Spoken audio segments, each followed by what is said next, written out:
action let's go 저 건물을 찾으러 Latar belakang yang menjadikan Indonesia memiliki potensi tambang yang signifikan. Keanekaragaman geologi Indonesia terletak di cincin api Pasifik. Hal ini mengakibatkan adanya berbagai jenis mineral, logam, dan batu bara di berbagai wilayah di Indonesia. Sumber daya alam yang luas. Indonesia memiliki luas daratan dan perairan yang luas. Hal ini menghasilkan berbagai sumber daya tambang yang tersebar di seluruh negeri. Sejarah pertambangan. Indonesia memiliki sejarah panjang dalam pertambangan yang berasal dari zaman prasejarah hingga zaman kolonial. Kebijakan dan peraturan pertambangan. Pemerintah Indonesia telah mengeluarkan berbagai kebijakan dan peraturan untuk mengatur dan mengelola sektor pertambangan. Permintaan global terhadap komoditas tambang seperti batu bara, nikel, timah, minyak, dan gas bumi terus meningkat. Investasi asing dalam sektor pertambangan Indonesia juga telah berkontribusi signifikan terhadap pertumbuhan industri ini. Banyak perusahaan tambang internasional telah berinvestasi di Indonesia. Klasifikasi undang-undang tambang mineral dan batu bara. Tambang mineral berdasarkan Undang-Undang Minerba, Undang-Undang Nomor 4 Tahun 2009, mineral dibagi menjadi dua kategori, yaitu mineral logam dan mineral non-logam. Tambang batu bara dikelola sesuai dengan Undang-Undang Nomor 3 Tahun 2020 tentang mineral dan batu bara. Tambang minyak dan gas bumi dikelola berdasarkan Undang-Undang Nomor 22 Tahun 2001 tentang minyak dan gas bumi.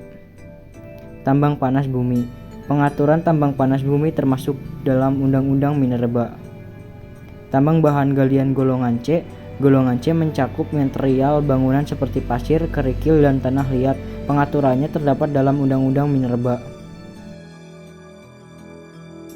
Tambang uranium dan thorium. Tambang uranium dan thorium diatur oleh Undang-Undang Nomor 10 Tahun 1997 tentang ketenaga nukliran. Tambang logam radioaktif lainnya selain uranium dan thorium, logam radioaktif lainnya diatur oleh Undang-Undang Ketenaga Nukliran. Pembahasan pembentukan tambang minyak di Indonesia. Proses dimulai dengan akumulasi bahan organik di dasar laut atau danau selama jutaan tahun. Organisme mikroskopis seperti alga dan plankton yang mati mengendap di dasar perairan. Lapisan sedimen di atas bahan organik terus bertambah tebal seiring berjalannya waktu. Akibat tekanan dari lapisan sedimen yang semakin tebal dan suhu yang semakin meningkat seiring kedalaman, bahan organik mengalami proses perubahan kimia dan fisika yang disebut dengan diagenesis. Di bawah tekanan dan suhu yang tinggi, bahan organik mengalami transformasi menjadi minyak dan gas bumi. Proses ini melibatkan perubahan struktur kimia bahan organik menjadi hidrokarbon.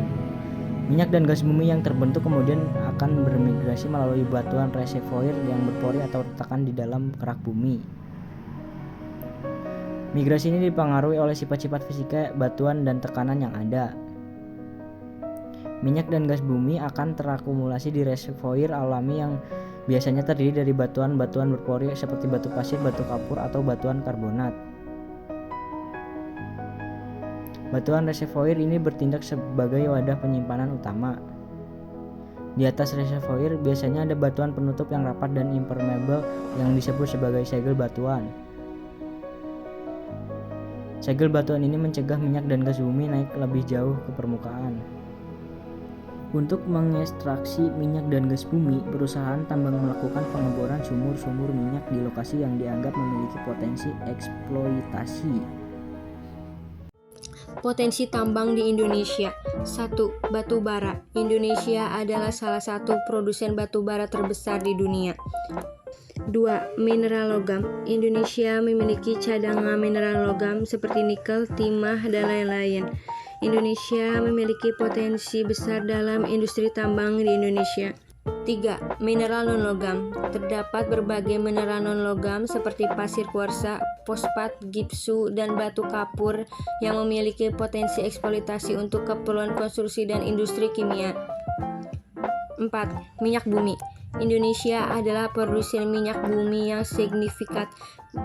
Minyak diekstrasikan dari berbagai lapangan minyak yang tersebar di seluruh Indonesia, termasuk di Sumatera, Kalimantan, dan Jawa. 5. Gas bumi. Selain minyak bumi, Indonesia juga memiliki cadangan gas bumi yang cukup besar. Eksploitasi gas bumi dilakukan di berbagai lokasi sepanjang pesisir Indonesia. 6. Panas bumi.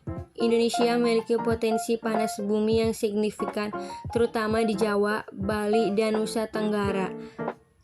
Panas bumi digunakan untuk pembangkitan listrik dan pemanasan. 7. Mineral radioaktif. Indonesia memiliki cadangan mineral radioaktif seperti uranium dan thorium, meskipun penggunaannya diatur ketat karena sifatnya radioaktifnya. 8. Mineral industri, termasuk mineral seperti bauksit, geolitin, kolin, dan mangan yang memiliki potensi eksploitasi dalam berbagai industri, termasuk industri baja dan keramik. 9. Mineral permata. Indonesia juga memiliki cadangan permata seperti jamrud, safir, intan, dan batu akik. 10. Mineral energi baru dan terbarukan (EBT). Potensi untuk mineral EBT seperti litium yang digunakan dalam baterai semakin diakui sebagai bagian penting dari masa depan energi terbarukan. Berikut adalah peta persebaran cadangan minyak bumi di Indonesia. Ada Sumatera Utara, Sumatera Tengah, Sumatera Selatan, Jawa Barat, Jawa Timur, Kalimantan, Sulawesi, Maluku, dan Papua.